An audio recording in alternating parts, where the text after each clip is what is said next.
Watu walikuwa tayari wameamini. People had believed. Katika kilali They were sisi tunamwamini Yesu Kristo.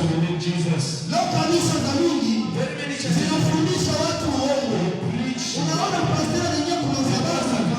Anaambia watu haijalishi dhambi zako. Haijalishi njia tunayoenda. Kama ushamwamini tu Yesu, utaingia mbinguni.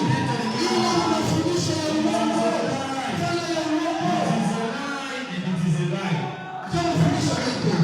Na wakati watumishi wako wahubiri na mafundisho, Wakristo wanashangilia, wanapiga mikono, wanatoa sadaka.